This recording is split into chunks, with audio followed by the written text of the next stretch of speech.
Cảm nhận trái tim của Chúa, câu chuyện này có chủ đề hoặc đề cập đến tự tử hoặc tự làm hại bản thân.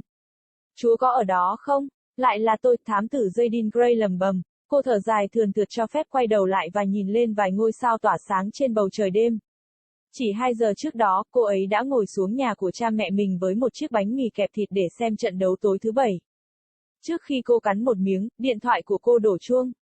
Bây giờ cô ấy đứng trong một bãi đậu xe kéo cách thị trấn khoảng 1 giờ về phía nam, nhìn một gia đình đang thương tiếc đứa con trai đã chết của họ.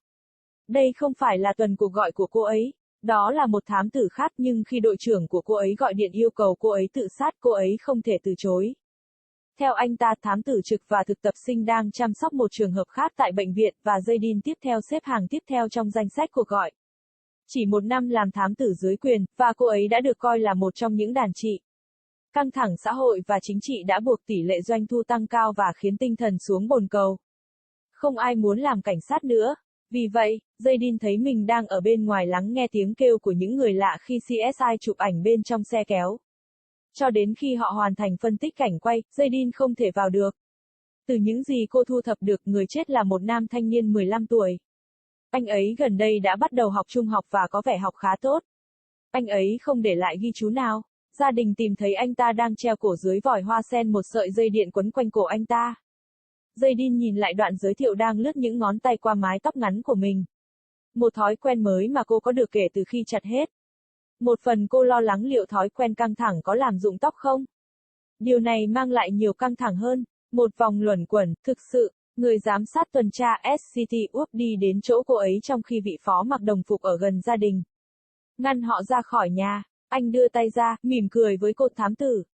Anh ta chào, nắm lấy tay anh, cô khẽ nở một nụ cười của riêng mình. Cẩn thận không để gia đình thấy bất kỳ dấu hiệu hạnh phúc nào trên khuôn mặt của cô.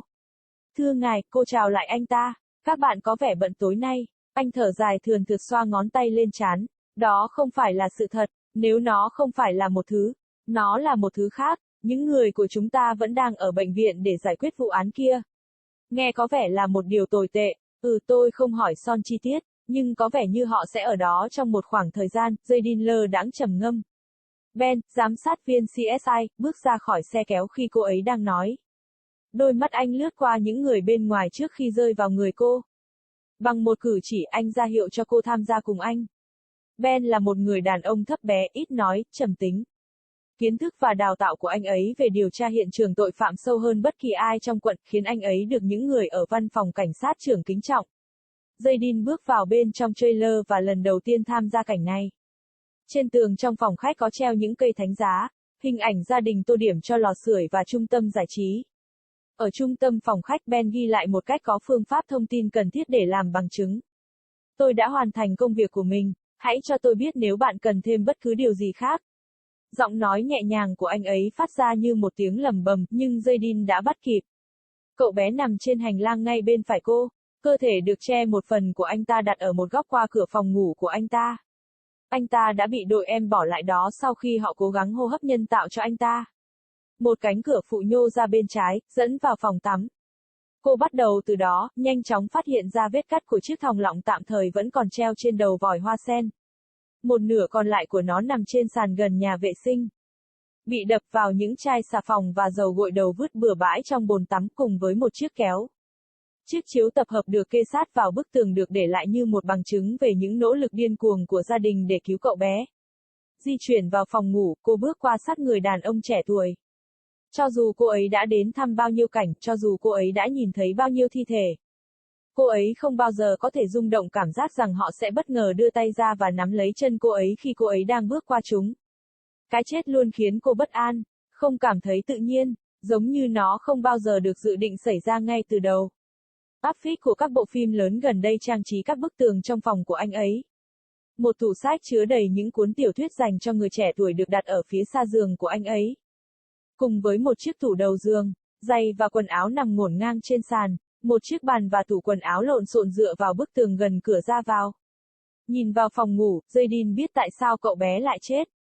Đối với cô, đó là điều hiển nhiên, cô biết rõ cuộc đấu tranh của anh và bước đi trên con đường tương tự ở tuổi anh. Mặc dù kết quả của họ khác nhau, giọng nói của đội trưởng của cô ấy, Son bước vào đoạn giới thiệu khiến cô ấy thoát khỏi suy nghĩ của mình. Bước trở lại cơ thể, cô gặp đội trưởng của mình ở hành lang. Anh ấy đã tự sát vì anh ấy là người đồng tính, cô nói, bỏ qua bất kỳ lời chào nào. Son chớp mắt trước sự ngạc nhiên của cô ấy hiện rõ trên khuôn mặt anh.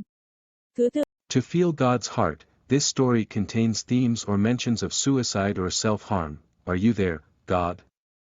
It's me, again, Detective Jaden Gray mumbled.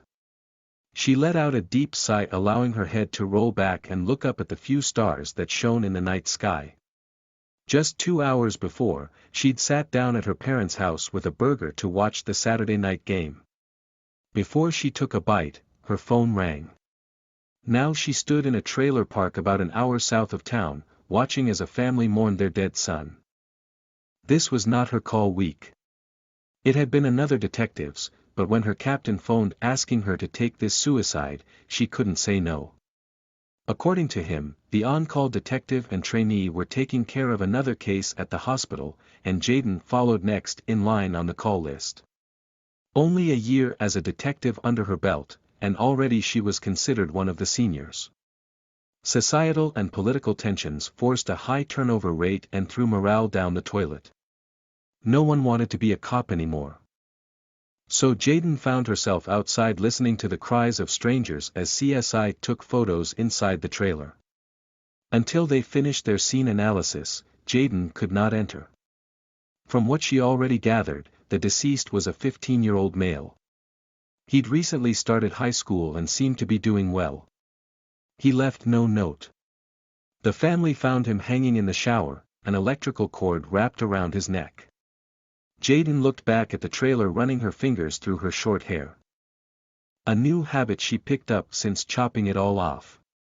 Part of her worried if the stress-induced habit would make her lose her hair. Which brought on more stress. A vicious cycle, really. The patrol supervisor, Sergeant Wolf, walked up to her while the uniformed deputy stayed near the family, keeping them out of the house. He reached out his hand, smiling at her, "Detective." He greeted. Taking his hand, she offered a small smile of her own.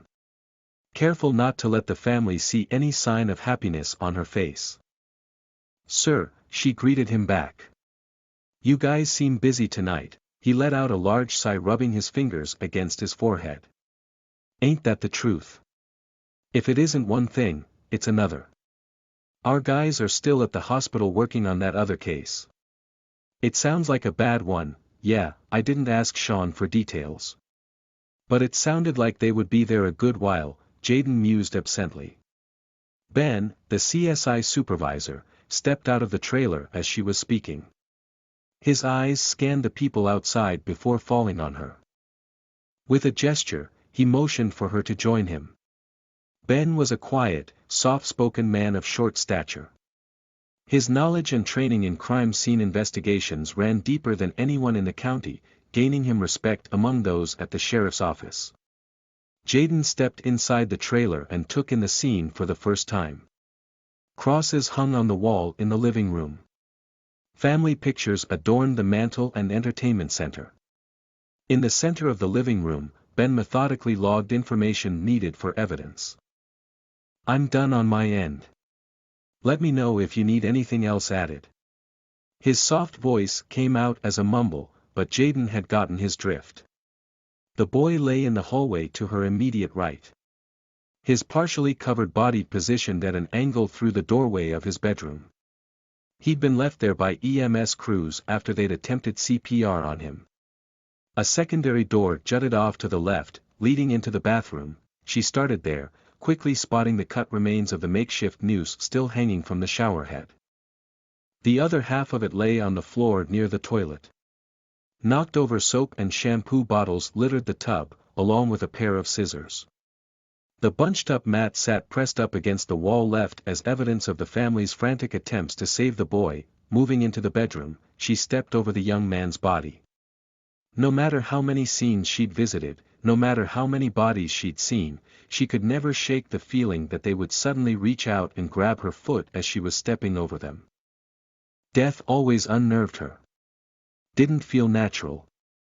Like it was never intended to happen in the first place. Posters of recent major films decorated the walls of his room. A bookcase filled with young adult novels sat on the far side of his bed, along with a nightstand. Shoes and clothes lay strewn across the floor.